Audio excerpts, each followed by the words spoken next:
Hello and welcome to our 6th Streaming Media Connect.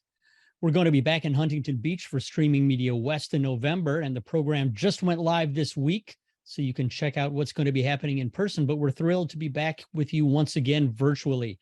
Between in-person and online, we've now got 4 events per year to make sure you can stay up to date with the latest trends, challenges, and opportunities in the world of online video. I am Eric Schumacher Rasmussen. I am the CMO of Ideas and also the conference chair for our streaming media events. A few housekeeping notes before we jump right into our keynote.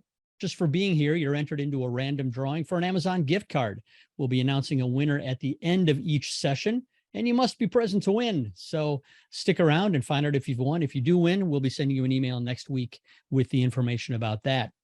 If you do have questions for our speakers, please enter them in the Q&A tab at the bottom of your screen rather than in the chat.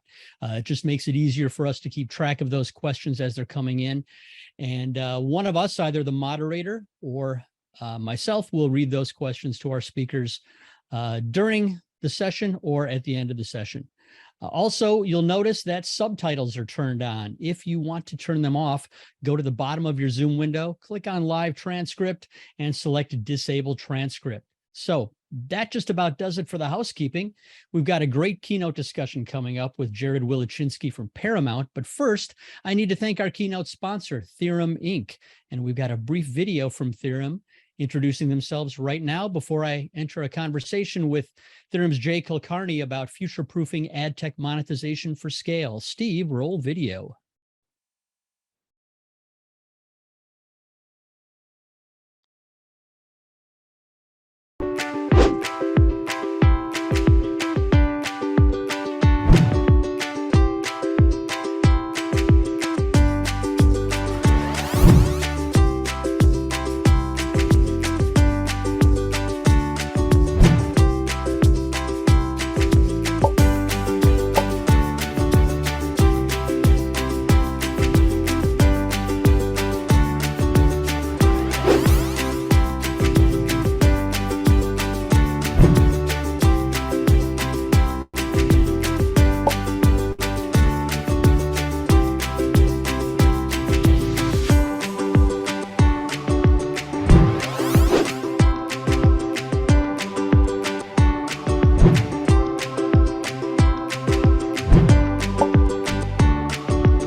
All right, and as I said, I'd like to welcome Jay Kulkarni from Theorem. We're going to talk a little bit about future-proofing Adtech monetization. Jay, welcome. Great to be here, Eric. Thanks for having us. It's great to have you here, and thanks so much for sponsoring. For our audience that might not know Theorem that well, could you talk a little bit about who Theorem is, what you do, and specifically how you work with OTT services? Absolutely. So Theorem has been in business for 20 plus years. We work with large streaming companies like Pandora, iHeart, Roku, among others. We have around 75 clients that we support globally, and we are a global company. We have offices in the US, in London, in Sydney, in the Dominican Republic, and 2 production centers in India as well. We help our OTT clients in what we call order to cash. Once media is sold, once ad is sold, insertion order is generated. But then how do you get that very quickly and in a very cost-effective way, get them into campaigns, into production, optimize them on an ongoing basis, make sure that the campaign results are consistent with what was promised. And then we do post-campaign analysis, helping them realize revenue quickly. So that's broadly, you could call it ad ops, media operations, ad trafficking, but that's the nuts and bolts of how we do it. We leverage a variety of different technologies, including robotic process automation. A lot of the new RPA software comes embedded with machine learning for ongoing learnings. There's a bit of AI built into that. And one of the ironies of automation is you should have done these processes at scale, stabilize them before you automate it. If you try to automate it when it's not stable, you end up automating a wrong process. And given our history, we know every major ad tech platform in the world, how it's configured. every major MarTech platform in the world. So that helps us bring our institutional knowledge in terms of how we come up with processes that can be stabilized and automated in production. And I think as ad-supported models become more prevalent, which is what we're going to talk about today, and the fight for ad dollars intensifies, the ability to have processes that are scalable becomes more and more indispensable. So that's what we do for our clients. Wonderful. Now, my next question, I think we probably know the answer already before I even ask it. What's the biggest trend that you're seeing in the world of OTT right now? I think the topic of this keynote and what you've already mentioned kind of gives that away. It's embracing ad-supported models, right? Absolutely. We are seeing more and more mainstreaming of ad-supported models. Historically, there were subscription-based models, but as the fight for eyeballs intensifies, we are finding that the large companies are looking to diversify revenue models because there's only so much you can squeeze out of the subscription revenue. That's one. The second is, as we go into getting new eyeballs that may not be willing to subscribe to your content, ad-supported models, are making more and more of a mainstream. So what does that mean in terms of large trends? There's going to be intense competition for ad dollars because everybody's going to be chasing those budgets. Then it also brings to fore the quality of inventory, which leads to fragmentation of inventory. And then from a pure supply basis, do the providers have enough inventory to reach the audience at scale? Because the irony of targeting is if you start to target a lot more, then your addressable inventory starts to reduce and diminish. And the last one is, where does that budget come from?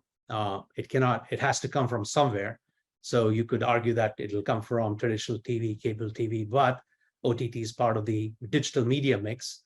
So will it take away dollars from other channels like social and programmatic and digital display? So that remains to be seen, and that'll probably get fleshed out as we see some of the more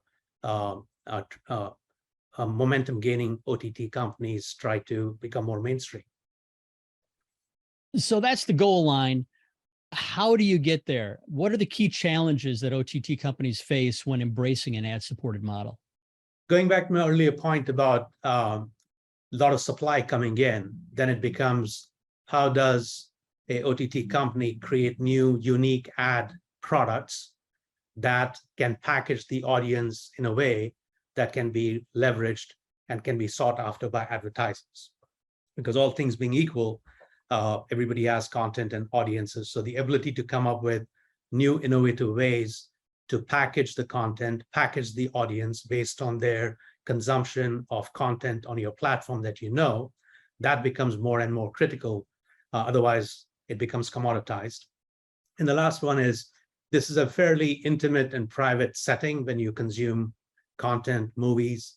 So how do we make sure that the advertising is not interrupting that user experience? It's one thing to have a heads up TV with family, you're watching it, but if it's a head down and it's private, then you get bombarded with advertising. It can diminish the user experience. So the ability to balance all of these, what I would call competing interests, but still build a scalable advertising model, that's a huge challenge. And so once an OTT service has built and tested an ad product, how do they scale? That's a solid question, really heavy one. You scale at two levels. One is the actual ad sales.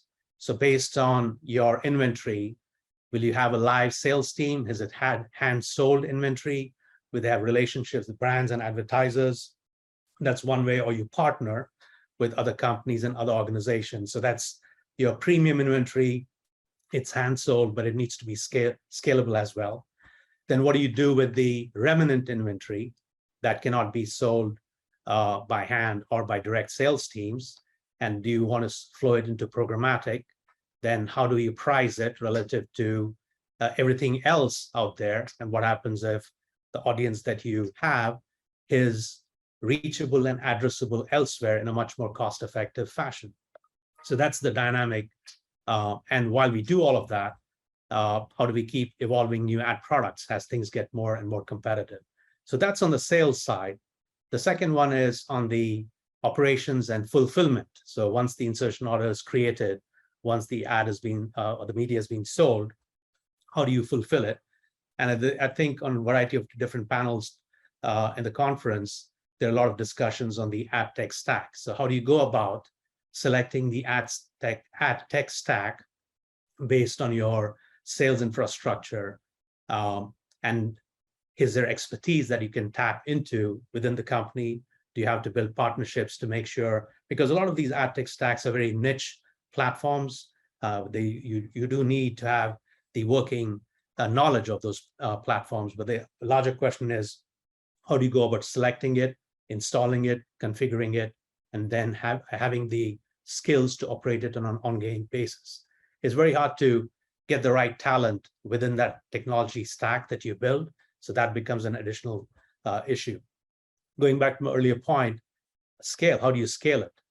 And what kind of technologies will you have to invest in once the ad tech stack is being stabilized to scale out your media operations and your fulfillment of inventory and realizing revenue? Excellent. We actually do have a couple of questions from our audience. You've used the term or the phrase order to cash a couple of times. Could you talk about a little how you define that? Our definition of order to cash is media sold by a salesperson. An insertion order is created. You could call that piece of paper something else. Let's say an insertion order is created. The insertion order has all of the relevant details. Who's the audience? What's the pricing model? What's the flight date? What happens if there's under delivery or over delivery? So the rules of engagement of that insertion order are listed there. That insertion order then becomes a media ad operations, ad trafficking that needs to be set up. Images are loaded, creative is loaded. You do the targeting. There are different kinds of approvals within that. Then the flight goes live, campaign goes live. I'm sure different terms are used in different companies, but broadly, the campaign goes live. But campaigns never go live and stay live, so you have to optimize. Is it over-delivering? Is it under-delivering? Where is it doing well?